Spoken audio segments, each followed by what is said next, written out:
I was floating on the glass-smooth skin of the lake behind my house, the sunset drawing back through the pines like someone pulling a blanket of fire off the sky, a thin mist rowing up from the water. While the waterbirds tapped a beat into the silence, when a siren sliced the air like a saw through silk, blue and red lights thudding across the ripples like fish yanked from a net.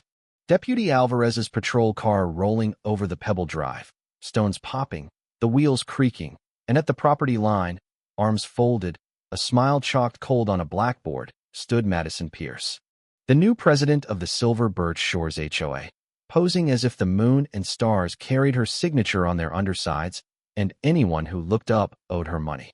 Alvarez stepped out, half apologetic and half embarrassed, said he was obliged to issue a citation on the HOA's complaint, and handed me a $1,000 ticket for unauthorized recreational water use in a restricted. Buying a wall of glass facing a lake means buying the water too, and I said slowly, each word laid like a stone on the heart, "Ma'am, this lake is mine. That dock was built with these hands. Back when you were still calling an Uber to your first project's open house." And in that brief beat, I knew the world would not be quiet anymore, though quiet was never the aim of people who think. They are the law. My name is Ethan Cole, 20 years a municipal finance director for Redwood County, my life tied to the damp smell of paper and ink, to columns of numbers that tell stories the people hiding behind microphones keep denying. I've sat through hundreds of meetings, listened to chair legs screech, watched the winks of agreements made off the record, and learned one simple, ruthless thing. Violence in the machine rarely carries a gun. It carries a file folder, a stamp, a clause erected in some old decade, lying there like a fishbone in society's throat waiting for the careless to swallow. 3 years ago, the hospital called under a sky stained with rain to say that Sarah, my wife, the only one who could turn all the world's noise into a warm blanket, was gone. I felt someone pull the plug inside me. The house went dark in a beat, and ever since, each day stretched like a hallway with no doors. I packed up, left downtown, drifted to the edge of Pinebridge, North Carolina, where I inherited 4 acres and a lake, dug by my grandfather in 1952 with a borrowed machine, the lake that had hauled his head out of the mute dark after the war and now hauled me out of the hollow left after a life split in two. In the mornings I sat on the dock, hands wrapped around Sarah's favorite mug, the chipped handle she kept because anything that had touched her lips, chipped or not, was part of her. The mist rose like a veil laid over the lake. Rainbow trout dotted the surface with exclamation points, and I remembered the trade I used to ply, the gentlest. Persecutions usually begin with the phrase, per regulations. Regulations are the rope around your ankle. The rope holder stands in the shade. Then Madison Pierce blew in, a breeze that smelled of perfume mixed with city grit, showing up with a tray of supermarket cookies and compliments about my cabin's rustic poetry. Her stilettos scratched at the gravel like a frantic drum roll. A complaint to the county that my dock was unpermitted. I pulled out paperwork from 2008, waving it like an old photograph. A complaint that my fish polluted the water. The environmental inspector laughed and said my lake was cleaner than several towns' tap water. But simple things never discourage people like Madison. She rooted around in the legal junk drawer, pulled out a 1920s ordinance about recreational water permits, trotted over to the county board, where a few folks had once been her real estate clients, and got them to amend it retroactively, turning every activity within 500 feet of the subdivision into something that required HOA permission. A lake 7 decades older than her neighborhood suddenly fell into the arms of a brand new board. It sounded like a bad joke, but was only reality, and I understood this was no longer about who could swim where, but about who got to hold the law and turn it. 2 weeks after the swimming citation, my coffee still hot, the deck still damp with mist, a small convoy chewed up the gravel. Madison stepped out, a draft of determination swirling off her, and beside her a man wearing a too loose, too tight inspector's uniform, name tag, Trent Wallace, clutching a plastic Excalibur of a clipboard. He said I needed to produce a business license for an aquaculture facility or pay $500 a day in fines. I handed over documents proving I only stock about 50 fish every half year for recreational fishing. He barely glanced, declared, "Until you prove your innocence, The lake is closed. The sentence pitched me back to City Hall months where someone thought they were a court because they had a stamp. That night, I opened the old laptop, the blue screen light thin as a blade. I remembered Rule 1. Anyone working for the machine leaves footprints on paper. Trent Wallace was no exception. His license had been expired for 2 years. I screenshotted, drafted a complaint. I gave a dry laugh and knew a new round had begun, and if I wanted to win, the answer wasn't shouting but recording. I filed for a temporary restraining order in county court based on Lucas v. South Carolina Coastal Council, a case I'd pored over in long nights, its principle clear as good weather. Government cannot strip all economic benefit from your property without compensation. I sent an anonymous tip to the forestry department, and a week later the violation notices fell like rain, each structure facing penalties that made my 3,000 look like tip jar coins on a bar. Madison hollered across the boundary, threatening to sue me for intentional infliction of emotional distress.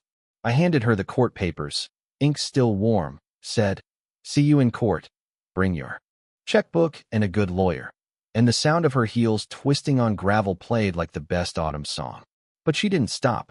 She called Channel 7. Reporter Maya Delgado arrived, camera in tow. County permits, photos of her neighborhood trespassing on public forest. The story turned on the lens itself. Maya's questions honed like a well-sharpened blade, while Madison circled hypothetical risks. Part 2 of the broadcast a week later went even worse for her. Station manager Victor Harlan had once worked with me on financial transparency projects, and planning commissioner Luis Ortega called me an example of responsible rural development. Madison's makeup streaked with sweat on camera. She admitted she had never tested her subdivision wells. She pivoted again. Scraping my throat, recognizing the siege, cars creeping by to take photos, nasty little notes tucked under wipers, anonymous calls to every office that could waste my time. A death by 1,000 paper cuts. If they had paper, I had records. I went to the courthouse basement, where the smell of old paper mixes with sweat and time's dust, and dug up Silver Birch Shore's emergency wetlands permit, requiring a 25-foot setback from natural water. 3 houses, including Madison's, sat inside the no-go line. Daily fines could break a wallet wide open. I didn't stop. Under North Carolina public records law, I requested the HOA's financials and opened a string of rancid transactions. No competitive bids despite thresholds crossed. Madison's husband, Colin Pierce, holding a $45 repetition with intent. Madison countered by seeking an emergency order against me, accusing me of threats and stalking, but my attorney, Olivia Grant, who eats greedy HOA presidents for breakfast, collected recordings, camera clips, logs, cross-checked minutes and moments. We walked into Judge Helen Archer's courtroom. She had eyes that had seen every kind of theatrics. She turned the pages like a forensic doctor peels back skin, brought down the gavel, denied Madison's request, warned her about perjury, issued an order protecting me from surveillance, and forced the HOA to cease its snooping. I was awarded $2,500 in fees. In the parking lot, Madison screamed herself hoarse. The paper ran, HOA President's Courthouse Meltdown. As if a lid had popped, a few residents came to me. One brought a spiral notebook documenting 2 years of fines for a non-aesthetic concrete bird bath. Another a spreadsheet with $43,000 in unexplained expenses. Another the infrastructure drawings Madison had altered to save money, shunting runoff toward my lake. We gathered around my kitchen table, the smell of coffee and smoked meat threading through. Fresh ink. Olivia assigned roles. Daniel Cruz to present with simple charts. Eleanor Briggs to read testimonies. Nora Hahn to unroll the plans, while I would tell the story in the language of someone 25 at best. Olivia pulled the bylaws requiring adequate space. We called a vote under Article 12. Residents raised hands 18-5 to shift back to the community center. Madison refused to recognize it, called the police. Deputy Alvarez arrived, sighed like a man who knew he'd be repeating, "This is a civil matter" again, and asked everyone to act like adults. We moved locations, and the room filled fuller than ever, 31 households tight, the air like the lake before a storm. Madison came late, using procedure as a shield, blocking questions, but questions sprout like seedlings. The more you press, the harder they push. What's in the 45 grand for landscaping?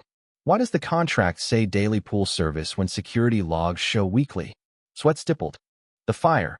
Hired a private investigator, Wade Sloan, silver beater of a car, collar still smelling of old cigarettes.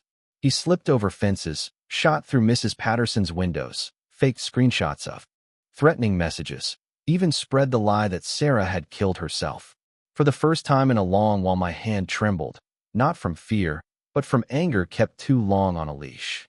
Across the table, Daniel flipped to the live round. An $85,000 withdrawal from the HOA reserve labeled Emergency Community Center Roof Repair, the very day a deed appeared for Seabreeze Vista, Unit 247 in Madison's name. Her social media bright with seaside smiles while residents believed shingles were being replaced, the neat performance of lifting a wallet, then posting selfies with the new purse on the sand. Channel 7 lights sweeping the ceiling like storm hunters, Maya Delgado a step back with a hot mic, Robert Lang and Naomi Brooks in the last row, Alvarez at the door, arms folded but eyes on the crowd. Madison came in, new jewelry shining like the fixtures, but her hands trembled, and Colin was nowhere. Rumors said he'd run to Oklahoma. She opened with a shortened agenda for security, as if transparency were flammable. I requested the floor under Robert's rules. Olivia presented the membership papers. The review window closed yesterday. I was now a full member of Silver Birch Shores HOA with 31% of the vote. A ripple went over the room like wind skimming the lake. Madison's face changed shade.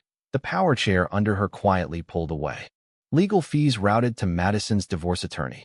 Smiles in the back row went flat. When the slide landed on the $85,000 draw, the Seabreeze Vista photos, the beach day caption, the room held its breath like listening to its own heart. Madison lunged for the laptop and screamed, forgery, but the bank statements kept rolling, cold as stone. I opened binder 2, my investigator's report. Nothing like cigarette-stained Wade. Laying out Madison's past under the name Karen Whitmore Johnson, 3 states, the same choreography. Seize the HOA, gut the coffers, sow chaos, vanish. 2 criminal cases pending, 1 civil judgment unpaid. Maya raised the camera, and that was when Robert Lang stood, voice even and hard, reading charges of embezzlement, fraud, and witness intimidation. The room shifted from a community meeting to a true crime documentary in real time. Madison lunged and screamed about illegal filming, her heels skidding on the polished floor. Naomi Brooks stepped in, read Miranda, and the cuffs clicked, a metallic period at the end of a long, ugly sentence. Red and blue lights outside fractured on her face like a broken water surface. They searched the U-Haul and pulled out a commercial mower, pool equipment, tools, matching serial numbers. HOA property dragged from the storeroom. The room didn't gasp. It exhaled, the breath you take when you finally see what you've suspected for too long. We voted to remove Madison's entire apparatus. No headcount needed. Eleanor Briggs became interim secretary. Daniel Cruz took the books. Nora Hahn served as acting president. Someone asked if I wanted a seat. I shook my head. I'd be an advisor, and the lake would open on Saturday afternoons so the kids could learn to fish. Let's start being neighbors again. What followed was exhausting and sweet. Olivia worked with Robert Lang on asset forfeiture. Seabreeze Vista, Unit 247 was seized. The reserve fund recovered most of the loss. Colin was extradited, got 18 months for conspiracy. Trent Wallace was permanently barred from government work. Wade Sloan was convicted of trespass and intimidation. Channel 7 aired Maya's series and won a regional award. Victor Harlan sent a card thanking us for letting journalism do journalism. And Commissioner Luis Ortega wrote, "Law should be the house we live in, not the stick we swing." We still had the expiring density trap on December 15th. No one wanted 31 homes to collapse in any sense. Nora and I worked with the county. Expense, not the residents' tears. In those sessions I saw something odd. Anger cooled when the numbers shone. People looked at each other as rowers in one boat, not residents of opposite banks. We called the next phase the transparency revolution. Monthly open ledgers, competitive bidding on any contract over $1,000, quarterly open forums, covenants rewritten as principles of living rather than whips to crack. HOA fees dropped from $320 to $180. The reserve grew healthier than ever. Home values rose 12%. The funny thing was that property value climbs not on thick stacks of fines, but on poured foundations of trust. 6 months later, I sat on the dock while a kid learned to cast, laughter looping the water like rings, burger smoke from a field grill, braiding with pine resin. We named the new landing Sarah's Sanctuary, not to retell a sorrow forever, but to remember how a lake can save a person, then a neighborhood. Maya stopped by with her. Turned cudgel to a bank statement, turned shield. That evening a call came from Tennessee, a veteran with a voice both shaking and firm. His HOA was fining him for building a wheelchair ramp. Could I show him where to start? I looked at the lake. Eleanor teaching her granddaughter the rhythm of a clean cast, Daniel flipping meat, Nora talking with teenagers about rainwater systems. I picked up my notebook and said, "Tell me everything." We start with the paperwork, because I'd learned an old truth as fresh as water. Petty tyranny only wins when good people go quiet. But when neighbors gather with invoices, minutes, statutes, and courage, justice isn't magic, it's consequence. It arrives late, but it arrives, and it stays if we feed it transparency. Not a battlefront. And I, the man who fell into a hollow the day Sarah left, understand now that revenge never lightens the chest. Only repair does, mending the structures where rot breeds, setting the numbers on the table, and inviting everyone to look, to sign, to share the weight. That's how even a small neighborhood holds. I closed the notebook and scattered feed for the fish. Rings widened, touched shore, and dissolved. The water went flat as a sheet ready for a new chapter. Wind drew resin from the pines. Kids' voices rose into a backing track for a peaceful evening. I thought about a question that never ages. Where does order end and oppression begin? Should justice be soft as water, seeping into every crack, or hard as stone, stopping crooked hands? When a community faces someone who knows how to bend the law to fit their greed, do we have the right, or the duty, to hit back hard enough to save our neighbors without burning down the common house? I believe the answer isn't in some speech. It's in each set of minutes, each open meeting, each steady hand raised without shaking, in the way we choose to say no at the right time and together. In all the times that follow,